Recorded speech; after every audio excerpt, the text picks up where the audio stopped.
Olá, eu sou Jarles Pereira, missionário da comunidade Canção Nova, e você está no Diário Espiritual. Vamos fazer juntos? Em nome do Pai, e do Filho e do Espírito Santo. Amém. Vinde, Espírito Santo, enchei os corações dos vossos fiéis e acendei neles o fogo do vosso amor. Enviai o vosso Espírito, e tudo será criado, e renovareis a face da terra. Oremos. Ó Deus, que instruíste os corações dos vossos fiéis com a luz do Espírito Santo, fazei que apreciemos retamente todas as coisas segundo o mesmo Espírito e gozemos sempre da sua consolação. Por Cristo Senhor nosso. Amém. Carta aos Romanos, capítulo 13, versículos de 11 a 14. Tanto mais que sabeis em que tempo vivemos. Já chegou a hora de acordar, pois nossa salvação está mais próxima agora do que quando abraçamos a fé. A noite avançou e o dia se aproxima.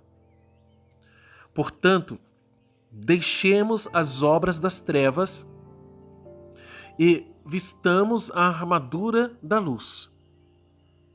Como de dia, andemos decentemente, não em orgias e bebedeiras, nem em devassidão e libertinagem, nem em rixas e ciúmes, mas revesti-vos do Senhor Jesus Cristo e não procureis satisfazer os desejos da carne. Palavra do Senhor, graças a Deus. A armadura da luz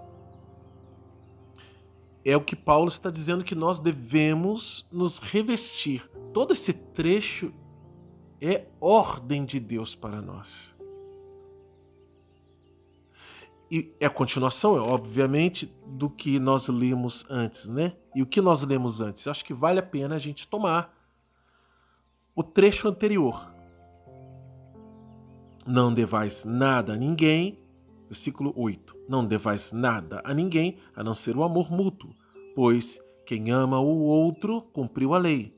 De fato, os preceitos: não cometerás adultério, não matarás, não furtarás, não cobiçarás, e todos os outros se resumem nesta sentença: amarás o teu próximo como a ti mesmo.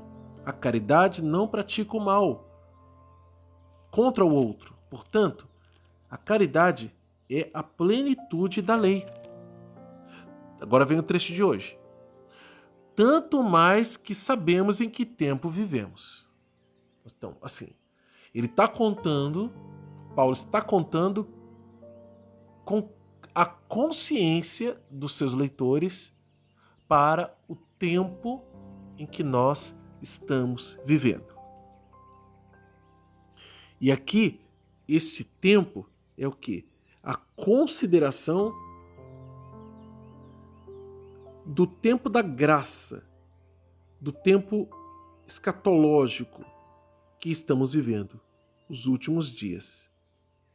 A partir da morte e ressurreição de nosso Senhor Jesus Cristo, o céu foi aberto para a humanidade. Então, estamos vivendo já a iminência dos últimos dias.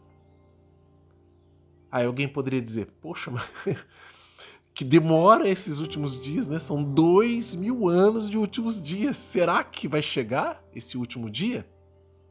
Bom, São Pedro responde essa pergunta lá na carta dele, quando ele diz: um dia para Deus são 1000 anos, e 1000 anos como um dia.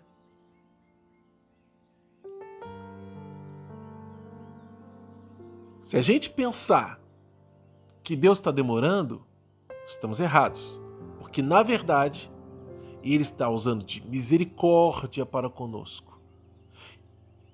E esse misericórdia para conosco se trata da humanidade, das pessoas como um todo, de todos os povos, raças e nações, porque quando Ele vier, Ele vai reunir todos. Mas se eu olhar para a minha vida pequena e curta, que por mais que eu viva muito, e eu não sei quanto eu vou viver, assim como você também não sabe quanto você vai viver, por mais que eu viva muito, minha vida é curta comparada à eternidade. Qualquer vida é curta. Então, eu preciso olhar para esta minha brevidade e pensar que, se Jesus ainda não veio para mim, se ainda não veio para a humanidade, é misericórdia dele para comigo. Por quê? Se ele viesse hoje, eu estaria pronto. Por isso que os santos nos aconselham sempre a viver hoje como se fosse o último dia. Como se fosse o único dia. Onde eu sempre vou dar o melhor de mim para Deus e para os outros. Se Paulo está precisando falar isso para os romanos, e olha, tudo que ele já disse para os romanos, fala da caridade, mas ele tem que lembrar sempre para todos nós: ah, mas eu tenho tantos anos de igreja. E daí? Você precisa ser lembrado sempre, assim como eu, preciso ser lembrado sempre de quê? De que eu posso cair se eu não me cuidar. De que tem que estar longe de mim essas realidades. E quais são essas realidades? Tá aqui, ó. Como de dia, andemos decentemente. Não em orgias e bebedeiras, nem em devassidão e libertinagem, nem em rixas e ciúmes. Eram realidades próximas e que aconteciam naquela comunidade cristã. É por isso que, embora, por um lado, eu e você não devemos nos escandalizar, ficar, nossa, aconteceu essa coisa na igreja. Fulano que traiu com o marido, com a esposa, estou falando um caso assim, né, extremo, de terrível, de pecado. E tal pessoa que era tão de Deus e, poxa, foi pro mundo, voltou a usar droga, está se prostituindo, abandonou a fé. É claro que é um escândalo. É claro que é. No entanto, nós não devemos pensar que por causa disso, nossa, acabou tudo, a igreja está no fim, etc. Não. O Senhor prometeu que as portas do inferno não prevalecerão contra a igreja, mas haverão aqueles que vão cair. Infelizmente.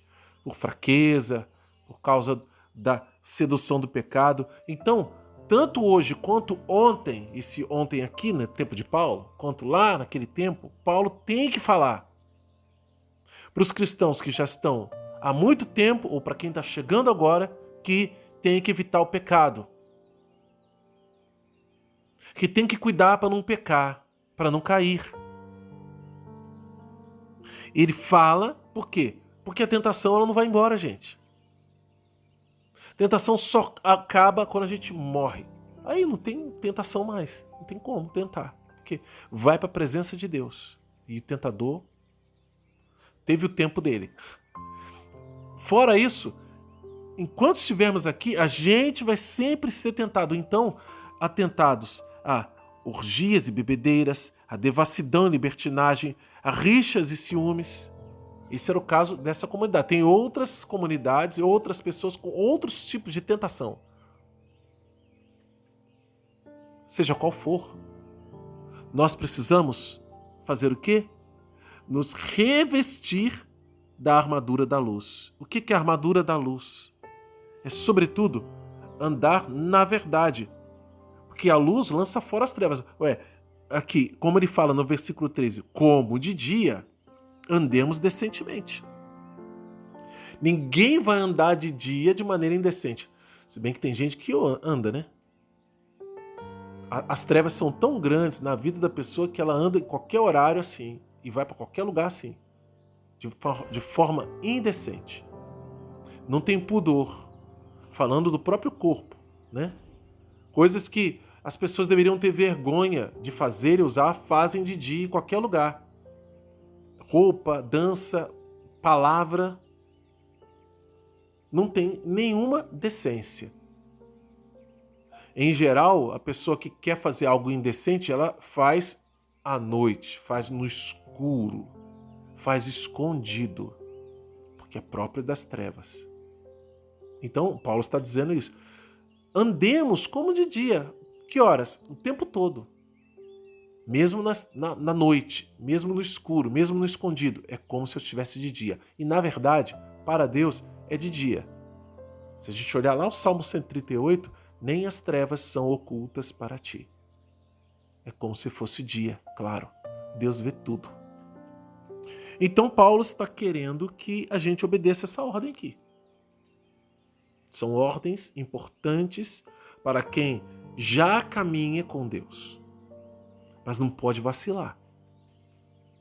Porque senão cai. Cai e se machuca. Se eu cair, claro, você e eu, se cairmos, precisamos nos arrependermos.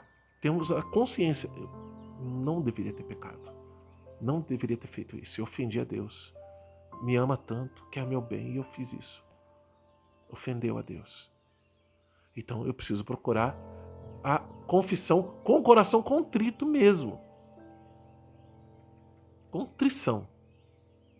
E voltar à amizade com Deus. Mas vamos evitar cair. Vamos nos manter num caminho de crescente na intimidade com Ele para dar frutos, para sermos homens e mulheres santos. E isso exige empenho e luta. Com Deus, nós vamos lutar com a graça de Deus e vamos vencer. Vamos anotar no nosso diário. Só tem ordem de Deus aqui dos versículos 11 ao 14. Pode anotar tudo no seu caderno e sublinhar aí na sua Bíblia. Anota também qual é a mensagem de Deus para você e como colocar isso em prática na sua vida. Vamos juntos, com a graça de Deus, fazer a Bíblia inteira com o método A Bíblia no Meu Dia a Dia de Monsenhor Jonas Habib? É o propósito deste canal e por isso eu estou convidando você a se inscrever, acionar o sino da notificação e deixar o seu like, porque o seu like evangeliza. Vamos juntos fazer?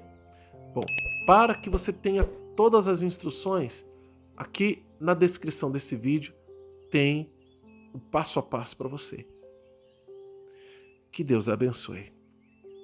Ó Maria concebida sem pecado, rogai por nós que recorremos a vós.